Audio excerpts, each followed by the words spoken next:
آپ نے آواز کا استعمال ریڈیو سے شروع کیا 1960 میں شاید آپ نہیں، آواز کا استعمال تو پیدائش پر ہی رونا شروع کر دیا مطلب جی ریڈیو سے شروع کیا جی ہاں، ریڈیو 1960 تقریباً یہی تھا۔ 64 میں ٹیلی ویژن آیا، آپ ٹیلی ویژن پہ آ گئے۔ آپ نے نوکری کی ٹیلی ویژن پہلے؟ نوکری کا انور یہ سن لیں کہ 64 میں ریڈیو پر 150 روپے پہ ملازم ہوا تھا جی۔ اور 150 پر ہی نوکری چھوڑی۔ باقیوں کی ترقی ہوتی تھی 5 روپے سالانہ، جی۔ میری وہ بھی بند تھی کہ میں ذرا ترقی پسند تھا۔ اچھا لاہور میں رہتا تھا، جی ساہیوال میں گھر تھا، جی تو میرا ایک دوست ہے آج کل پنجاب یونیورسٹی میں جرنلزم پڑھاتا ہے، مہدی حسن، تو میں اور وہ ساہیوال سے ہم نکلے تھے یہ عہد کر کے کہ گھروں سے کچھ نہیں لینا اور اپنی زندگی کو خود بنانا۔ تو لاہور آ گئے، 17 روپے مہینے کی ایک کوٹھڑی بھاٹی دروازے میں ہم دونوں نے لے لی جی۔ اور وہاں زمین پر اپنا سوتے تھے، سارا دن لاہور کی سڑکیں تھیں، ہم تھے، اشک رواں کی نہر ہے اور ہم ہیں دوستو۔ ایک قصہ مزیدار ہے نوکری کا۔ گرمیوں کی چھٹیاں ہوتی تھیں تو لاء کالج کا ہاسٹل ہے لاہور میں جو، وہ خالی ہو جاتا تھا، تو یہ جو 17 روپے کی کوٹھڑی تھی اس میں پنکھا بھی نہیں تھا تو گرمی بڑی لگتی تھی جی گلی میں ہم اس لیے نہیں سوتے تھے کہ ہم دونوں کو یہ غلط فہمی تھی کہ سامنے کے گھر میں کوئی ہمیں دیکھتا ہے اور ہم ہیرو ہیں، اچھا تو لہذا گلی میں نہیں سو سکتے۔ اب بند کمرے میں سو رہے ہیں، اور جو بھی جی ہوتا یہ تھا کہ شام کو 7-8 بجے ہم اپنے بستر لگا کے باہر اور لاہور کی سڑکیں ناپنے نکل جاتے تھے، رات کو 11-12-1 بجے آتے تھے، بستر ٹھنڈے ہو چکے ہوتے تھے، سو لیتے تھے۔ ایک دن آتا ہوں تو دیکھتا ہوں کہ وہ جو ساتھ کے کمرے میں صفائی کرنے والے وہاں رہتے تھے ساتھی، وہ ایک ہٹا کٹا کالا سیاہ رنگ اس کا، اوپر سے چاند چمک رہا اور میری چارپائی پہ لیٹا ہوا میرے بستر پر۔ میں نے آ کے اس کو جگایا، میں نے کہا کون ہے؟ تو اٹھ۔ تو اس نے میرے خاندان سے اپنے خاندان کے ناقابل یقین رشتے جوڑے، اور میں اس کی صحت دیکھ کے بھی خوف زدہ ہو گیا۔ اب میں اسے جگا رہا ہوں، وہ مجھے برا بھلا کہہ رہا ہے اور کہہ رہا ہے سر پاڑ دیں گا، کون ہے پراں ہو جا، پتہ نہیں وہ نیند کی غنودگی میں تھا کیا تھا۔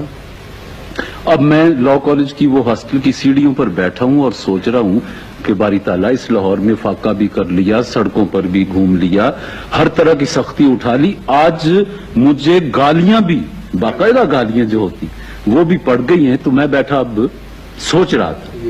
اتنے میں وہ مہدی حسن، وہ پی ٹی آئی میں کام کرتا تھا، وہ رات کی ڈیوٹی ختم کر کے آیا تو کہنے لگا طارق تو بیٹھا؟ میں کہ یار آج بڑا رفڑ ہے، بڑا مشکل کام ہے۔ کہ کیا ہو؟ میں نے کہا یہ صورتحال ہے۔ خیر وہ بھی میرے ساتھ آیا، اب 2 ہو گیا، کچھ حوصلہ ہوا تو اس کو چارپائی سے گرا دیا، وہ ڈولتا ڈگمگاتا ایک طرف ہو گیا، میں جوبلی میں بلا دیا ہے، پتہ نہیں۔ 64 میں آپ نے کوشش کیجیے ایک بار پھر آپ کو گالیاں پڑے تاکہ اور طرف دیں۔ گالیوں کا مسئلہ یہ ہے کہ آپ گالیاں دیں اور مجھے غالب یاد آئے کہ کتنے شیریں ہیں تیرے لب کے رقیب، گالیاں کھا کے بے مزہ۔ ہم تو کبھی نہیں۔ آپ کی نوازش۔ آپ نے ٹیلی ویژن کو 69 میں چھوڑ دیا، جی، اس کے بعد کچھ دن آپ سرکاری مہمان رہے جہاں پہ کھانا مفت ملتا تھا، کھانا، کپڑا، رہائش مفتی، تو پیسوں کا تو پرابلم نہیں تھا آپ نہیں، کو۔ پھر تو ظاہر ہے پڑے ہوئے ہیں۔ پھر یہ بنائی آپ نے فلم، جی ہاں، اس میں آپ سڑک پہ آ گئے، اس میں سڑک پر پھر گیا پنڈی۔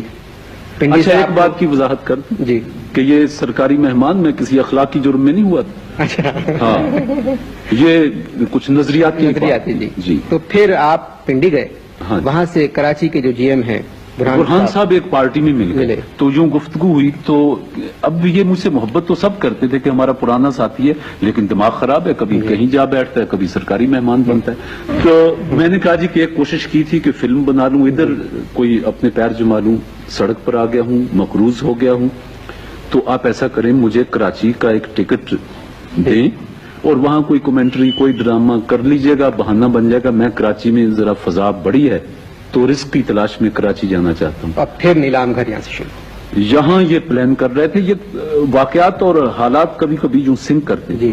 انہوں نے کہا کہ نیلام گھر ایک پروگرام ہے، اس کو دیکھ لو۔ اچھا شو کے بارے میں آپ سے سچ کہوں کہ میں ہمیشہ خوف زدہ تھا، یوں بیٹھ کے 2-4 سے بات کر لی، ٹیلی ویژن کا ہر شعبہ میں نے دیکھا، प्रोडक्शन भी की, डायरेक्शन भी की, लेकिन यूं शो नहीं किया था। आगा नासिर का ख्याल था कि मुझ में एक वो विट है थोड़ी सी जो आप में बहुत है, कि मैं शो कर सकता हूँ। कमाल का शो था, 6 साल चला। 6.25 साल। 6.25। फिल्म आपकी सुना 3 बजे रिलीज हुई और 3:30 बजे फ्लॉप हो गई। ये अपनी साजन रंग रंगी, वो तो मैं अर्ज कर रहा हूँ ना कि जो फिल्म काला सूरज थी वो जब साजन रंग रंगीला बन के आई तो 3:30 बजे लगी, कोई 3:45 बजे वो बेवा हो चुकी। खत्म हो गई। अच्छा, जिस गाने में मैंने घड़ी देखी थी ना, मैंने टका दी दिया, मैंने जेब खाली यूं दिखा दी कि मेरे पास पैसा कोई नहीं, हालांकि मैंने सुना है कि ये गाना गाने से पहले माल रखवाते पैसा और पैसे नहीं लिए। खैर मुझसे नहीं, मैंने तो कहा जी है ही नहीं पैसा। नहीं इतनी बदलिहाज भी नहीं, मगर बस मैंने कहा मेरे पास प्रोफेशन है। तो इन्होंने कर्म किया हंसते गाते, और वो गाना बड़ा हिट हुआ था। अच्छा। कांटों पे चलती हुई आए तेरे की मैंने इतनी दास्तान सुनी, आप अब भी अगर पिक्चर बनाएंगे मैं टका नहीं लूंगी। अदाकारी में तसन्नो है, बनावट है। मैं ना झूठ बोलना पसंद करती हूँ, ना लोगों का सुनना पसंद करती हूँ, मेरी तबीयत में तसन्नो नहीं, इसलिए अदाकारी छोड़ देना मेरे लिए कोई ऐसा मुश्किल नहीं था।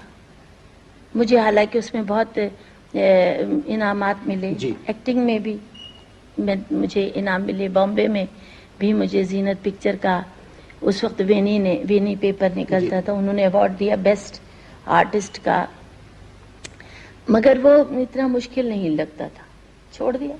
किसी ने कुर्बानी मांगी, जी आप काम छोड़ दीजिए, तो मैंने कहा छोड़ हमने तो सुना तुम्हारी खातिर छोड़ दिया। जरूरी भी था घर के लिए, जब शादी करे इंसान तो घर को टाइम देना पड़ता है। मगर मैडम उस जमाने में मतलब जो कोयल, इंतजार, जिस तरह की फिल्में बनी थी वो तो कमाल की फिल्में थी। जी हाँ, कोयल के दिनों में ही मेरी शादी हुई, कोयल बन रही थी। अच्छा, एक बात मैं आपसे, नाराज मत होइएगा कि ये मुझे ऐसी बात ही ना करें कि मैं नाराज। अच्छी धुन के लिए हाँ।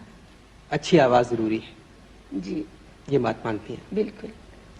अच्छी आवाज के लिए क्या चीज जरूरी है? अच्छी धुन जरूरी है। सुना सिर्फ गर्म पानी पीती हैं आप, ये दुरुस्त बस ये तो कुर्बानियां करनी पड़ती है ना। मेरा ठंडा पानी पीने से गला खराब हो जाता है, अक्सर मिक्स कर लेती हूँ अगर बहुत गर्म पानी। और किसी ने बताया कि अगर आपको आइसक्रीम दे दी जाए तो आप इंतजार में बैठती हैं कब वो पानी हो जाए, जब उसके बाद खाएं। अब आपसे एक कुछ कॉन्ट्रोवर्शियल सवाल है। आप जब बाहर जाती हैं, मुल्क के दौरे पे गई, इतनी मर्तबा गई, दुआओं के साथ गई, मगर प्रेस में ये आता है कि आप तो दौरे पे जाती हैं, मगर वहां जो लोग हैं जो आपको बुलाते हैं वो दिल के दौरे पे चले जाते हैं। तो ये क्या वजह है? मतलब ये कि आप तो जिस तरीके से जाती हैं मोहब्बत से, और वहाँ जिस तरह के कामयाब प्रोग्राम आपके होते हैं, तो फिर ये क्यों आता है? बहुत कामयाब होते हैं जी। बस जी मैं क्या बताऊं, ये वहाँ कुछ हमें भी बल्कि तल्ख तजुर्बात होते हैं।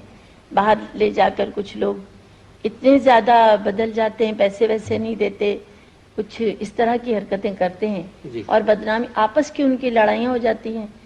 प्रोग्राम मसलन वो आगे बेच देते हैं, उनको पैसे नहीं मिलते, प्रोग्राम बंद हो जाते हैं, बदनामी हमारी आती है कि जी नूरजहां का प्रोग्राम बंद हो गया। जितनी तारीफ आपकी की है लोगों ने, चाहने वालों ने, सबने, आपने किसी की तारीफ की कभी? नहीं जी, मैं हमेशा सबकी तारीफ करती हूँ, मैं किसी को बुरा नहीं समझती। क्योंकि आपके बड़े बयानात आते हैं, मगर ऐसा बयान कोई नहीं आया कि हमें इसकी आवाज मुझे कोई बुरा लगता ही नहीं। कोई नहीं। लता जी के बारे में कुछ बताएं, क्योंकि उन्होंने हर इंटरव्यू में आपका जिक्र किया। लता जी इतनी, देखिए खुदा ने उन्हें ये मकाम दिया है कि उन्हें कोई हिला नहीं सकता, मगर उसके बावजूद उनका बड़ापन है। तो हिला तो हम आपको भी नहीं सकते, मतलब कैसी बात कर रहे हैं? मगर पाकिस्तान में कौन है? मगर इस मकाम पे पहुंच के अगर कोई किसी की मनता करे या इज्जत करे, एहतराम करे, देखिए मैं माफी के साथ अर्ज करूंगी, हमारे यहाँ के भी बच्चे सुने कि थोड़ा सा गाने लगते हैं और वो एहतराम भूल जाते हैं, बल्कि 2 गाने पास हो गए तो समझते हैं कि जी क्या है। हमारे भी बिल मुकाबिल खड़े होंगे तो वो जरा वैसी नकलो हरकत करते हैं जैसे हम करते हैं, और वो कहेंगे ठीक है जी ये भी गा रहे हैं तो हम भी गा। मगर मैं ये चाहती हूँ, इस गाना खासकर ऐसी चीज है, इसमें हर फन में मेरा ख्याल है बाअदब होना बहुत जरूरी है। टेलीविजन तो आप देखती हैं? हाँ जी, बहुत कम वक्त मिलता है, मैं रिकॉर्डिंग में होती हूँ सुबह से शाम। आपके 2 प्रोग्राम मैंने देखे। ایک زیب جی اور علی والا اچھا. علی میاں کا جب، اور ایک اللہ انہیں غریق رحمت کرے نذیر نذیر صاحب.